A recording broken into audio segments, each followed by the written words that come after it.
Hello ladies and gentlemen, my name is Survivalpunk, you may call me Punk for short, and this is my third video on my Smite strategy guides. Today we are doing Guan Yu, the free rotation warrior, and the Chinese Saint of War.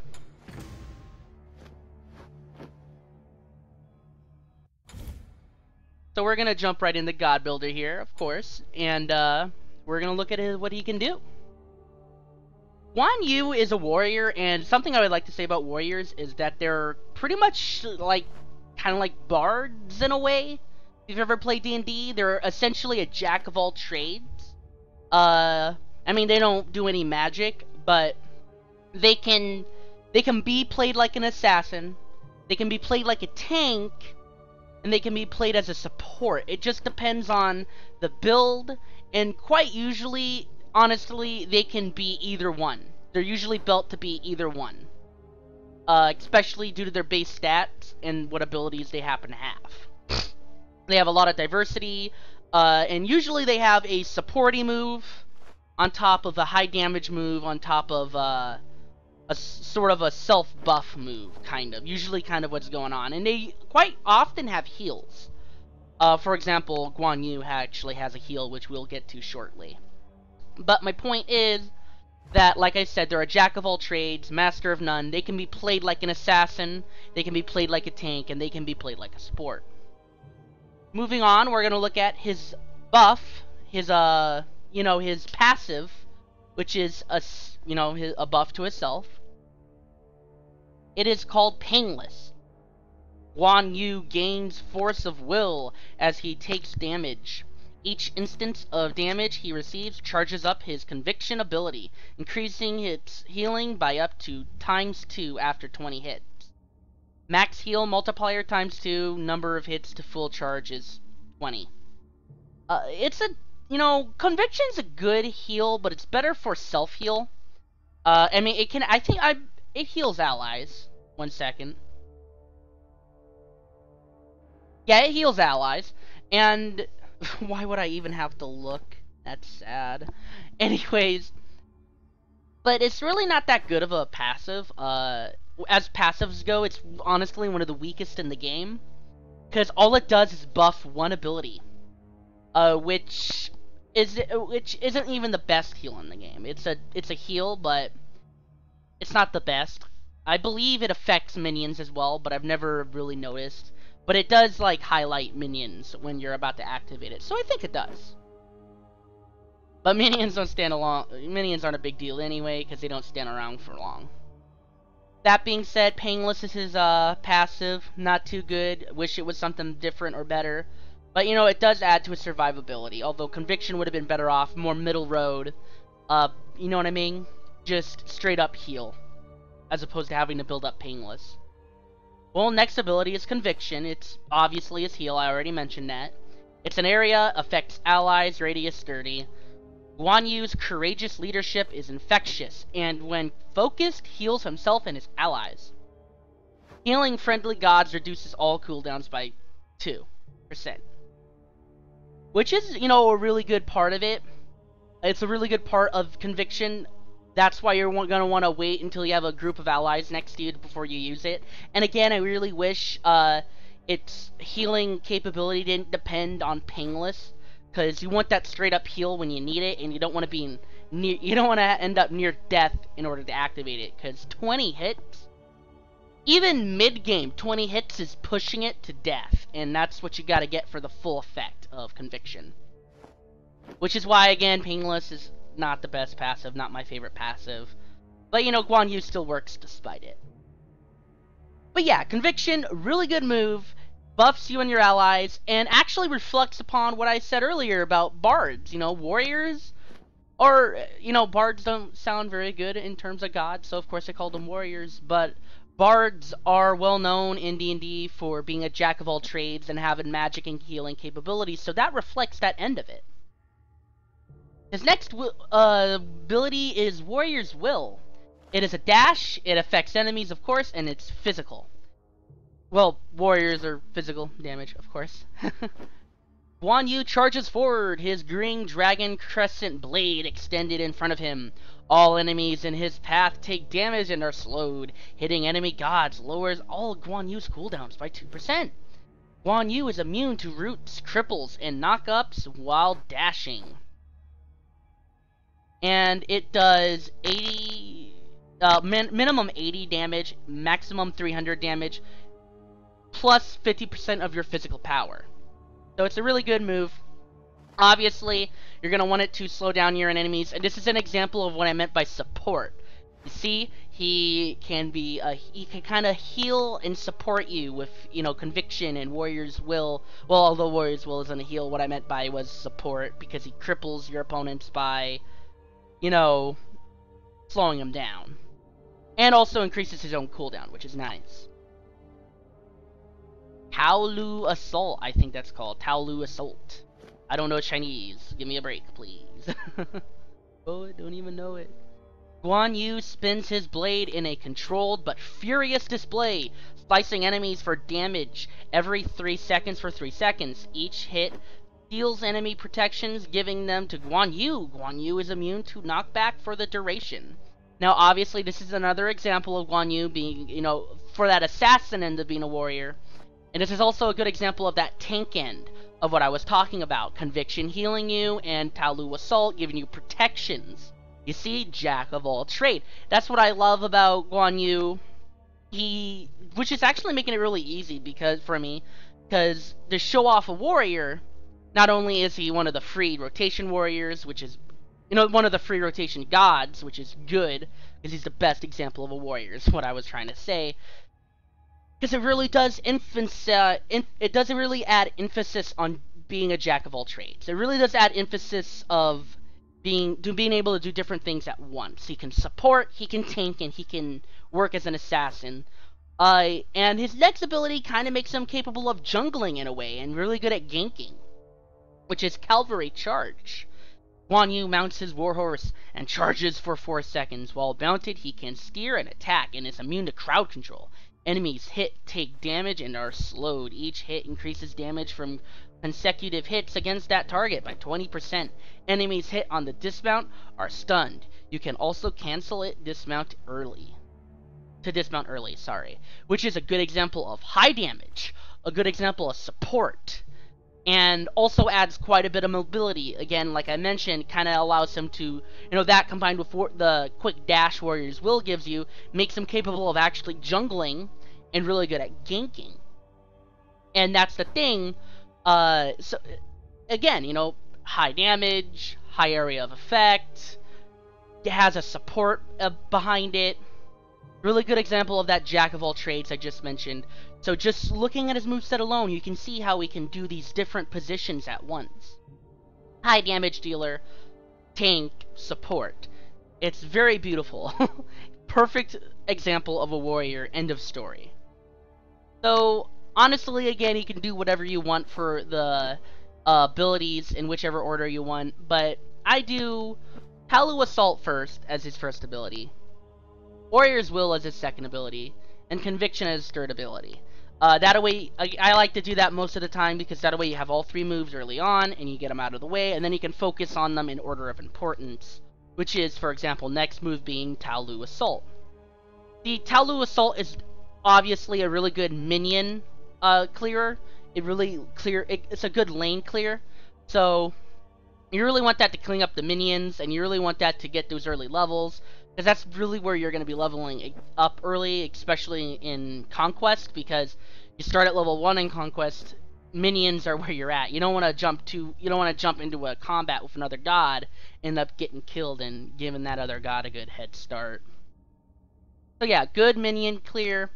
And the next ability is Warrior's Will, which is a good supporty move, helps you out, may get you a kill, and also kind of helps you get to places faster. Again, not too much of a dash, but kind of allows him to jungle a little bit, when combined with Cavalry Charge. And I should add, at this point, jungling is not his strong suit. So if you got a Guan Yu jungling, although he can jungle, something's a little wrong here. There are too many gods to count that are better junglers than him, but he can jungle very well. I have jungled with him before. He can jungle pretty well. That being said, there are definitely better choices, such as Thanatos if you're not playing, Burning Fart. Basically playing League or playing clan matches. I Burning Farted it, clan matches. And then, Thanatos can't play in clan matches. Anyways, or, Sun Wukong is a much better jungler than him. That's a good example of a good jungler. Though Conviction could also take the place of Spot to give you that heal, and again, support because it keeps your allies alive, brings your cooldowns low so you can use Talu Assault again. Fourth ability, Talu Assault, again for minion clear. Of course, your fifth ability is going to be Cavalry Charge to get that started. Next ability is going to be Warrior's Will, Conviction, Talu Assault, Cavalry Charge. Warrior's Will, Conviction, Talu Assault, Cavalry Charge. So on and so forth. And the reason I have it so split evenly like that is because each of Guan Yu's abilities are very, very important for it to work. Because it's kind of spread across the board. That's one of the things about a warrior is, yes, a jack of all trades, but anybody who knows the Bard from D&D knows that his weak spot is he's not a master of, he's a master of none. He's not a master of any of them. Jack of all trades, master of none, you know the phrase. But the point I'm trying to get at is you kind of want to spread his abilities across the board because they're spread across the board and you kind of need them. Though, if you're going to play more of an assassin, put a heavier emphasis on Talu Assault and then Warrior's Will as your second in line of importance. And if you're playing more support, then you want Conviction and Warrior's Will to be in your line of importance. Either Conviction or Warrior's Will in the first, and either Conviction or Warrior's Will in the second. If you're playing more of a support role, or if you're playing more of a tanky role, actually tanky role in the case of Talu Assault, so it'd be Conviction Talu Assault, because, Talu Assault gives you the bonuses to your protections. But yeah, that's basically how his abilities go. Moving on to items, his starter item is going to be Bluestone Pendant. Physical power, plus 90 health, plus 5 MP. So that's his first item, whichever build you're doing. Because I actually have 2 builds ready on this one. Sorry. Well, actually, I kind of have technically 3 builds because you can intermingle the 2 builds together to sort of be an attack tank or a support, so it kind of reflects that. But the first build here is sort of tank support, or not tank support, tank attack. It's sort of more emphasis on attack, but also a high emphasis on being a tank. So the first actual item you should get is Hide of the Urchin, which is plus 45 to protection, physical, and plus 45 to magical protection, plus 250 health, plus 250 mana. You remember this from my Ymir build if you watched it. You gain plus 2 magical protections and plus 2 physical protections for each god kill or assist, max stack 10. Meaning you get an extra 20. It's not going to show up here, but there is an extra 20 being added on, so this is actually 261 and then 128.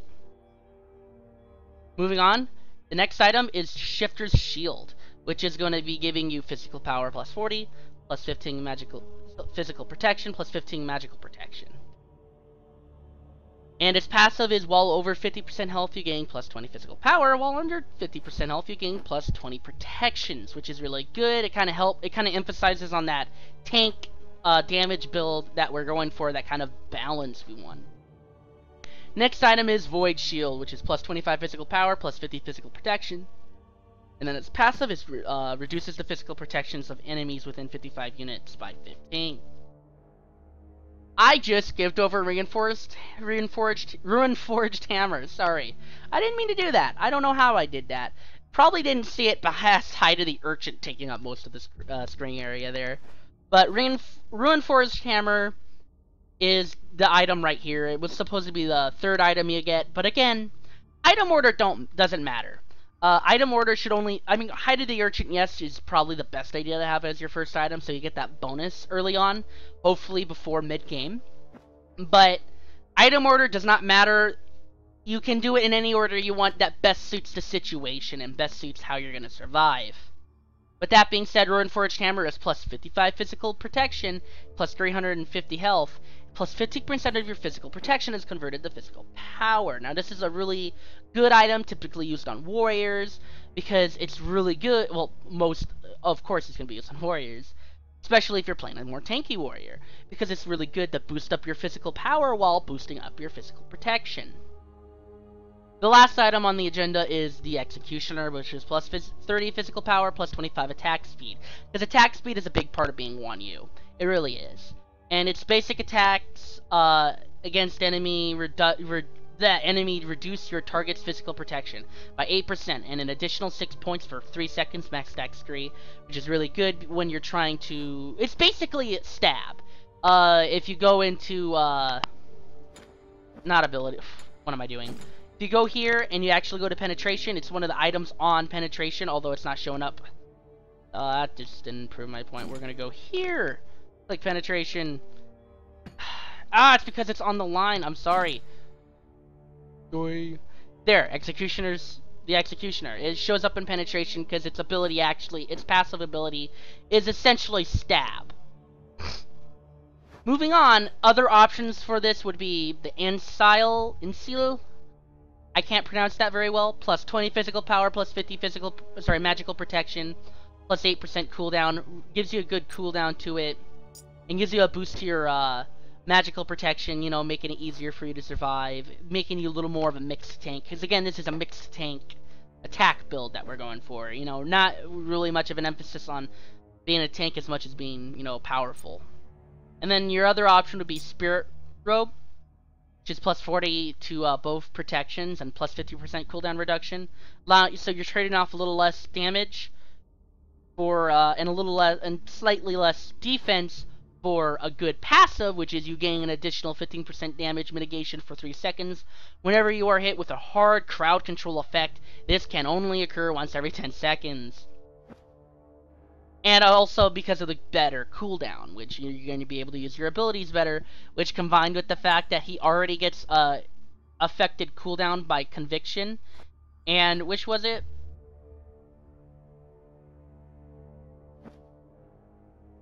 One of these moves also give him a cooldown reduction other than Conviction. I know that for a fact. Which one? Yep, it's this one, Warrior's Will. Sorry.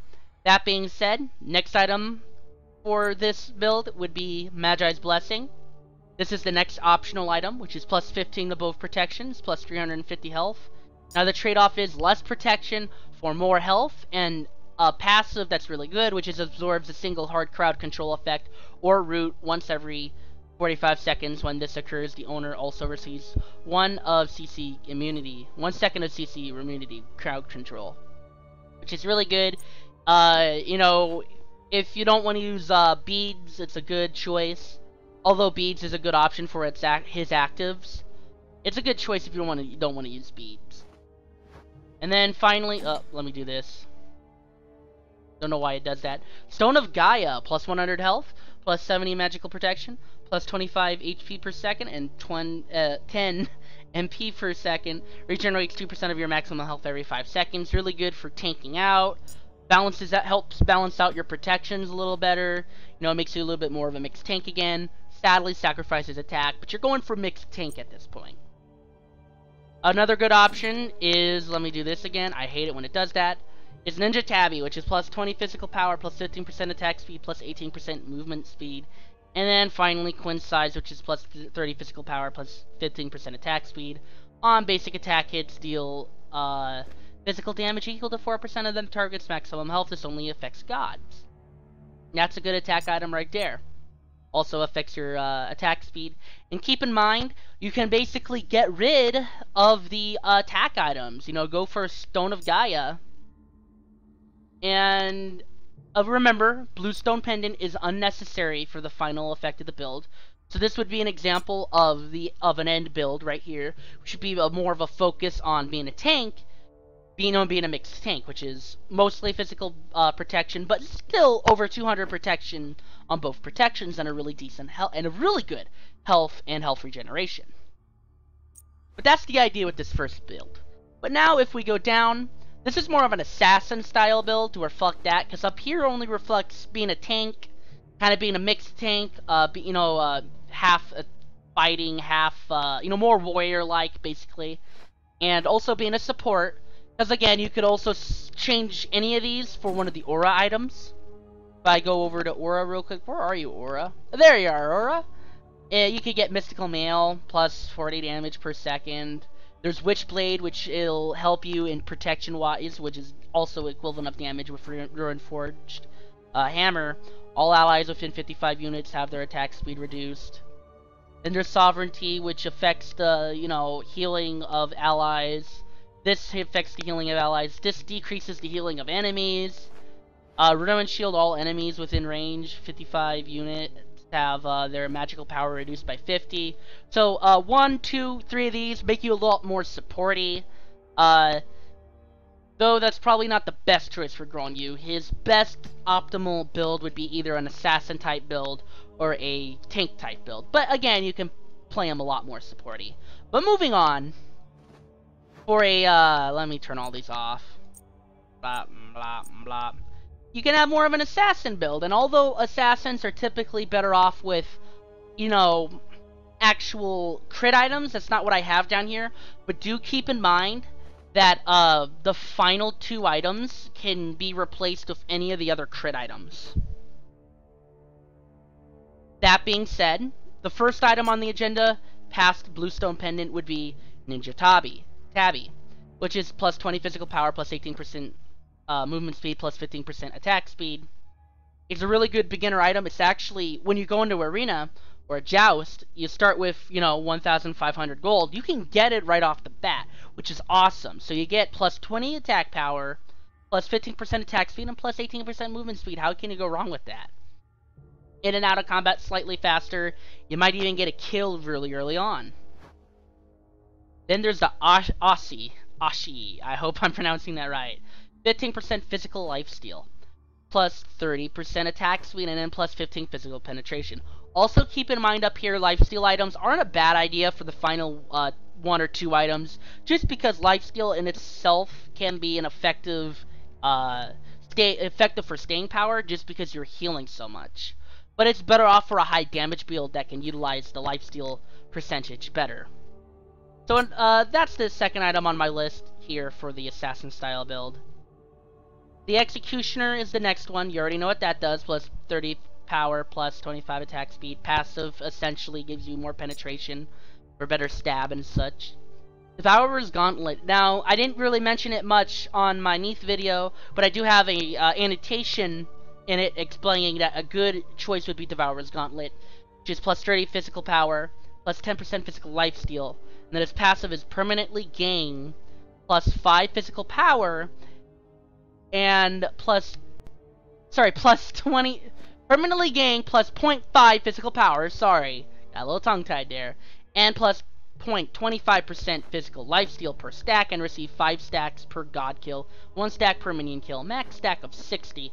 So at 60 stacks, I'm not good at math here, I'd break out a calculator. You know what, I'll tell you what, I'll show you right here in the annotations in the video what that calculates to on the max. But we're going to put that in next. And the next item on my list is Titan's Bane, which is plus 30 physical power. Passive is all of your physical attacks gain 33% physical penetration, which is nice. Really good item right there. And that's just an example of what you can do with it. Though you can also take out Devourer's Gauntlets and get Jutin's Wrath. That's a good choice for the I didn't know I had a Stone of Gaia on there. I'm so sorry. So here's an example of the final build, which is 150 physical power, attack speed of 188, which is insane. Then you got, physical protection is in the crapshoot, though. You gotta remember, you're an assassin right now, so please be careful. But because of your 4 and because of your 2, when it comes to abilities, your second ability and your ult, you should be able to get in and out of battle real quick. It sucks if you have to use an ult for escape, but don't be afraid to use your ultimate for escape. Because it's better to waste your ultimate, have to wait another 25 to 30 seconds before you can use it again, than give your enemy a kill, wait 25 seconds to come back, and they're probably an extra level or 2. I'm food for thought. But yeah, this is an example of a final build. Cooldown percent is 25, which is really nice. Because of this. When combined with his actual abilities, is insane!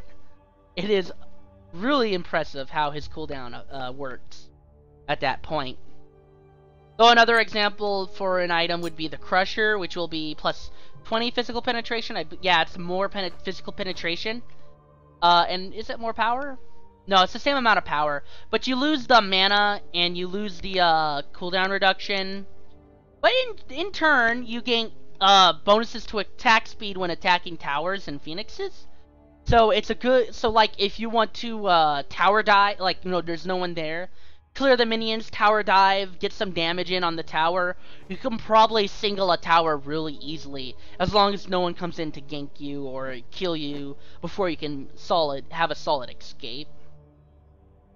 Keep in mind that Devourer's Gauntlet could also be replaced by, let's go to Lifesteal, the Soul Eater, which is gonna replace the damage with more attack speed and 300 health. It also gives your allies more, physical power and physical lifesteal, which is really nice. It helps the team, good for support. And I believe it has more. Let me look more. Lifesteal. Yes, it has more lifesteal, so extra lifesteal for survivability. Although Devourer's Gauntlet would be the best choice. Keep in mind, Devourer's Gauntlet would be a good choice to have towards the beginning, because Devourer's Gauntlet will have its full effect by most likely end game. If you're playing a Conquest, if you're doing really good and you're focusing on, or you're actually focusing on the minions and whatnot, you'll have it by mid game in a arena. Or a Conquest, but the truth of the matter is, I wouldn't expect it in the full effect on Joust unless it ends up being a really close game and a really long Joust. But getting that early on really helps. Getting both of these early on really helps because the penetration is the equivalent of damage, essentially. And it also gives you that plus lifesteal, so you're at plus 35% lifesteal. So you're healing. You're actually that combined with your what's it called again? Conviction really helps for your survivability. And also, again, like I said, keep in mind that crit items instead of the penetration items would be a good choice, because Deathbringer combined with Rage, as you know in the past, is very devastating. So the Aussie and the Executioner can be kind of used for your penetration combined with some really good crit chance, really upping your damage, which your damage becomes 160 at that point. But I honestly prefer the Jutin's Wrath in the end, so that's kind of what I usually go for right here. It's just best, and because of your massive attack speed, especially when popping your Taolu Assault and your Cavalry Charge to just charge enemies down and help stun them and slow them with your number 2, kind of makes it hard for them to escape. And your physical penetration is a little more reliable than crit chance, especially early on. So physical penetration is kind of where you want to go there, especially with that attack speed, because your physical penetration is going to be going through their defenses. And to finish this build off, keep in mind your actives, which what I have up here is Girdle of Support. Using this item gives all ally gods in a 70-foot radius a plus 20 physical and magical power buff for 10 seconds, cooldown 60 seconds. And then Greater Sprint to help you get in and out of battle, because it helps you jungle if you want to jungle with them, and it's good for escapes or just charging down your opponent, whichever you want to use it for. Which is what it does is a plus 40% speed boost for 6 seconds. It also makes you immune to slows for the duration, and you no longer have the movement penalty while firing. Cooldown 60 seconds. Did it say that twice? No, I didn't. But yeah, Greater Blink is a good option. Help you get out of areas, or Combat Blink. And always keep in mind Wrath of the Gods for minions, but that's not too important for him. Other actives you can keep in mind is Greater Meditation for better mana, but that's not the advised item, honestly. But yeah, this is my Guan Yu build. Guan Yu, Saint of War. But yeah, he's an interesting character. Well, technically he's a god. But yeah. And like I said in my Ymir build, if you pay attention to the actual lore of these gods, you can see a lot of love went into this. As you can see, pause it and rate it if you want. Go on the actual game site and rate it if you want. But yeah, Guan Yu Guan Yu is awesome. If you actually know his story, you can see how they kept to him. Conviction honestly reflects his conviction in his story. His other abilities, you know, Cavalry Charge reflects his skill on horseback, which he's praised for. Palu Assault obviously reflects his skill as a warrior. Vice versa with Warrior's Will. But that being said, he's very well represented here, just like Ymir. And honestly, that's all I got for this today, guys. So, we're gonna say goodbye. Hey, goodbye, Guan Yu! Have a good time! Have a good one, guys. This is Survivalpunk, signing off. Thank you.